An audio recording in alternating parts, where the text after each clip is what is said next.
Affairs, thank you all for being to all our farmers around Waqia.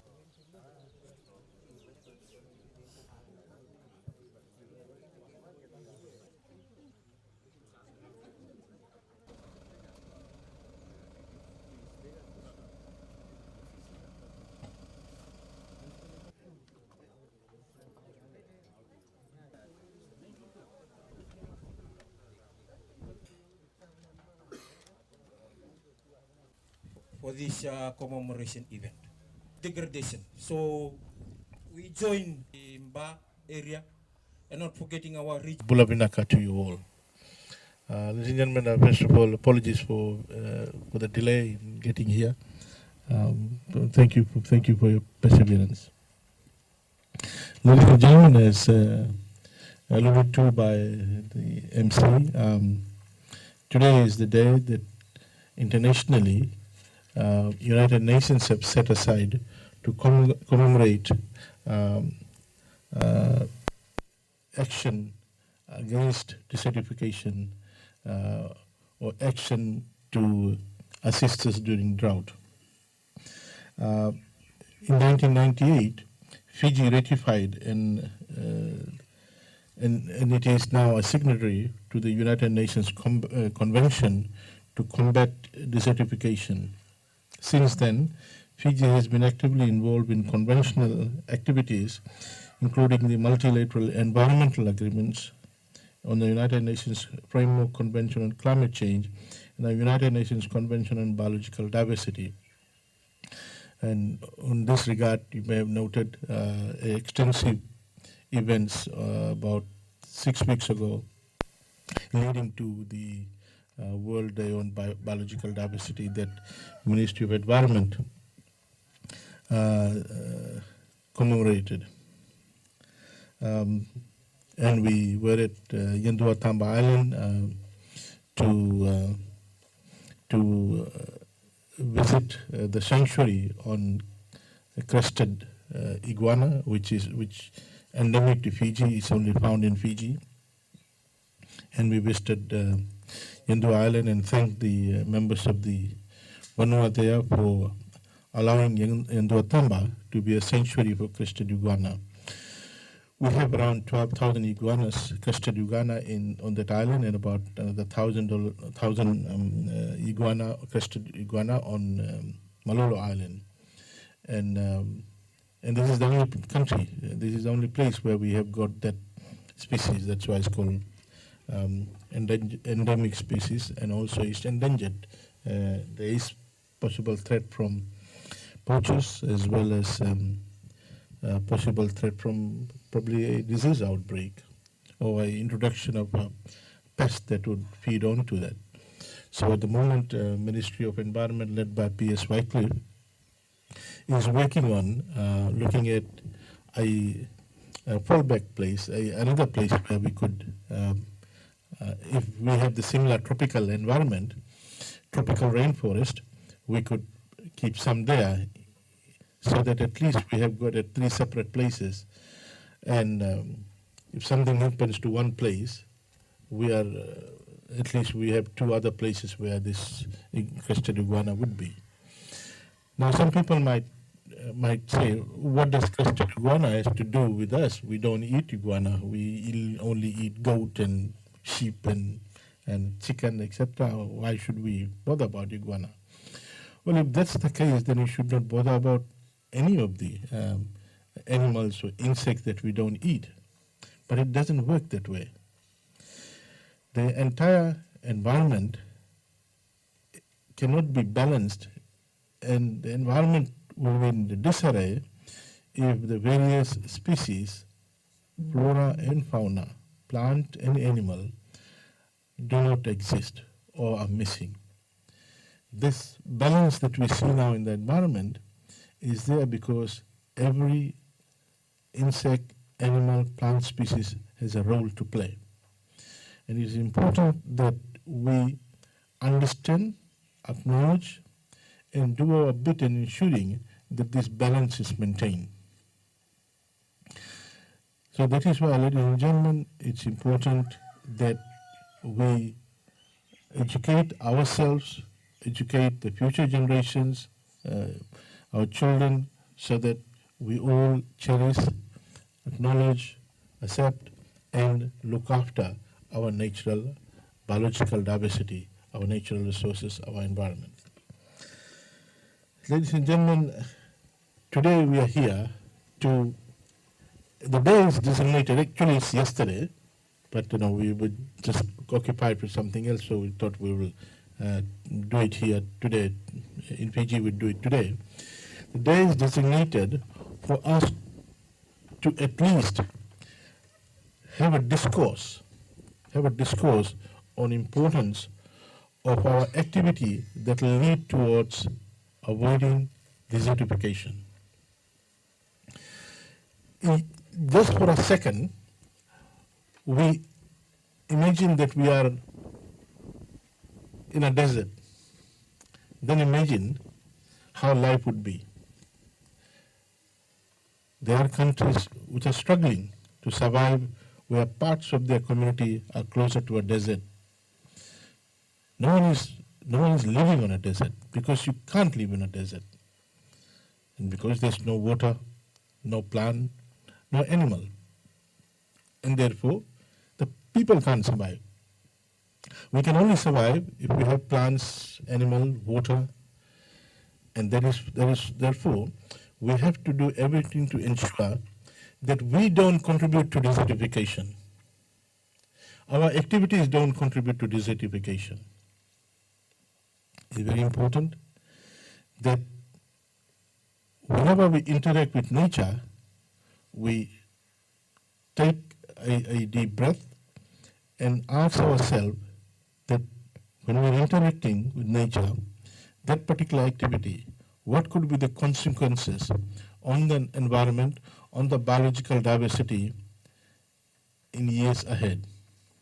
It may not affect you immediately, but you need to understand that what could be the consequences on the future generations.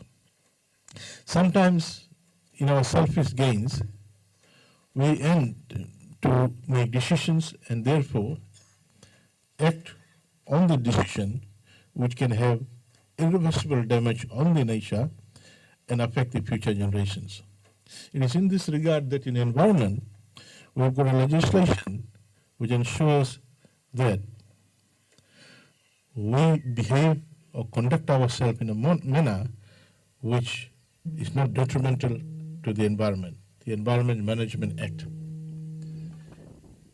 And anyone found in breach of the Environment Management Act will be taken to task. And within that legislation, within that legislative framework, we are required for certain plant species that if we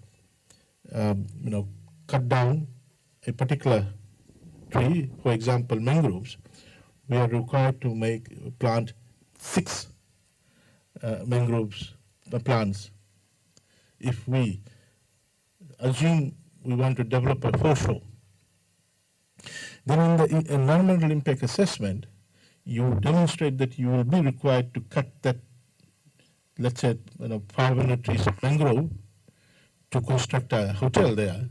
Then you're required to plant 500 times 6 mangrove trees elsewhere.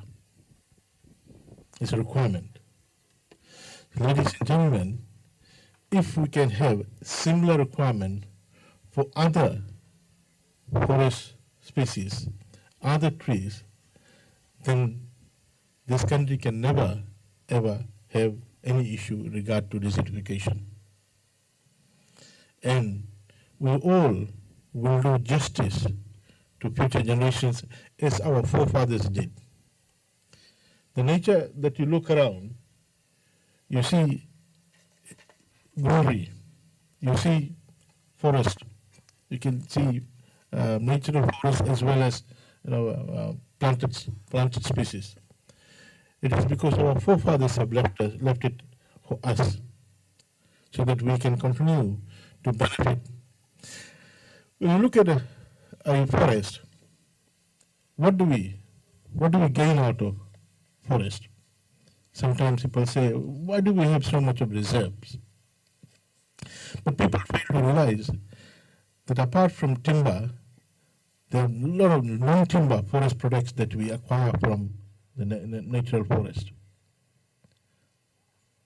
And those who are staying in the urban area sometimes don't realize that, but there is a lot of things that they consume or use that originate from our forest area.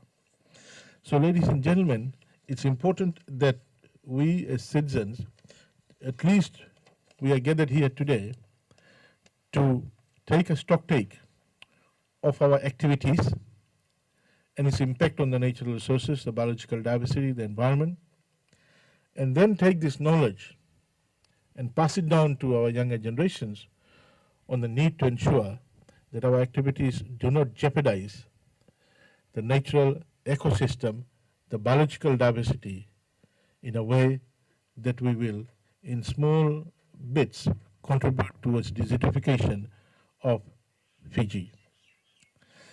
Ladies and gentlemen, as alluded to by the MC, this year's theme is food, feed, and fiber, and is calling on all involved to sustainably produce and consume. And as I said earlier on, that our existence is linked to the quality of biological diversity, the natural environment. Often people see or think that these kinds of activities should be led by the state. But you need to understand that the state owns a very small proportion of land, very small, a fraction.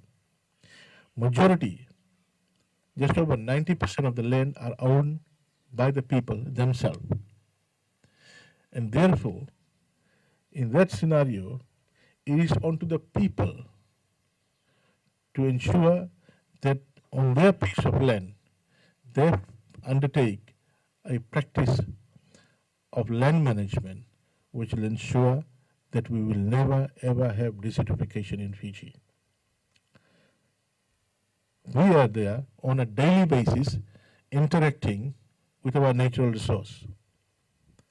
It's not government. Government provides a framework. Government provides the wisdom. Government provides the knowledge. But it is you all, us all, who interact with the nature on a daily basis. It's our responsibility to ensure that we undertake sustainable land management practices. Ladies and gentlemen, we as a ministry will do every bit to ensure that our community, our people are empowered with the knowledge, empowered with the wisdom to ensure that we, the people, undertake sustainable land management practices.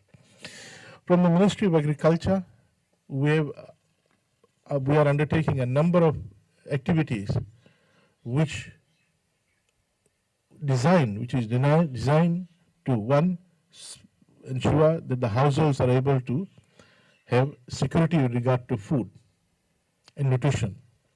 But at the same time, our bigger objective is to grow and expand agriculture in national interest. Under these two strategic objectives, we've got a number of activities and sub-activities which contributes towards sustainable resource management, sustainable land management practices. For example, development of orchards, provision of fruits and fruit trees, seedlings, and native tree seedlings. Ministry of Forestry, Honorable Minister Nangomi is not here today. I believe the senior staff are here, are working very hard to ensure that people engage actively in replanting of trees. You see and read him, you see on TV, read about his work on paper, on media. You know that how hard he and his staff, peers, directors are working to ensure that we replace and add on to the stock of natural resources. Ladies and gentlemen, it's important that we just don't replace. We must continue to progressively and incrementally add up to our stock of biological diversity, stock of the natural resource, stock of the native tree, native species forest.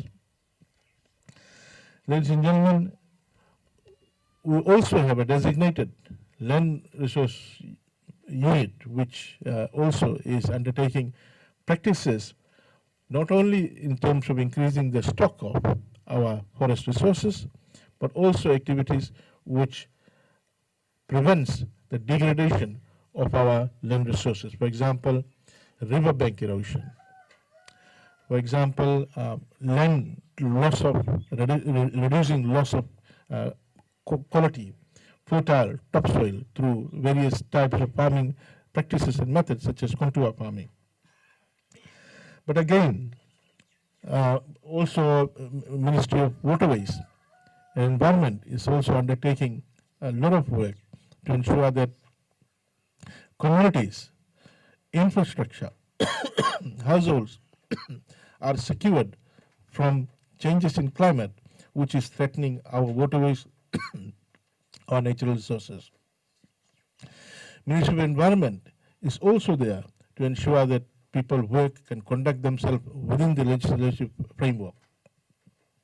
But again, at the end of the day, you are the people who interact with the natural resources on a daily basis. Our farmers, our commercial, industrial people who are undertaking industrial activity, gravel extraction, cement factories. What do they pollute in the air? What do they discharge in our waterways? Household sector, what do they do in terms of how they utilize the waterways, how they behave or conduct themselves in terms of managing their waste and litter. Ladies and gentlemen, all these things will add up. And if we don't undertake responsible behavior, then the future of this country and our future generations will be jeopardized. So let me conclude by reiterating that the choice is ours. We produce responsibly and we must consume sustainably. I do urge all of you to take this knowledge, take the wisdom that you have and spread it out, pass it on. Every sitting you have, every Talanoa session you have, whether it's around the grog bowl, after church, after temple or mosque or prayer session, you must talk about the nature. You must talk about how important the natural environment, the biological diversity is. It's important. And continuously talking about this will raise people's attention towards this particular issue. No biological diversity, no environment, no natural resources, our quality of life will be seriously affected. So with these words, I want to again wish you all a happy day to combat desertification and drought. And I do hope that you will take advantage of the programs that we have, such as planting fruit trees, planting trees from Ministry of Forests, taking junco grass and establishing on your farms, planting native trees, undertaking intercropping. These sustainable land management practices will go a long way in terms of protecting biological diversity in our natural environment and ecosystem. Thank you, Naka.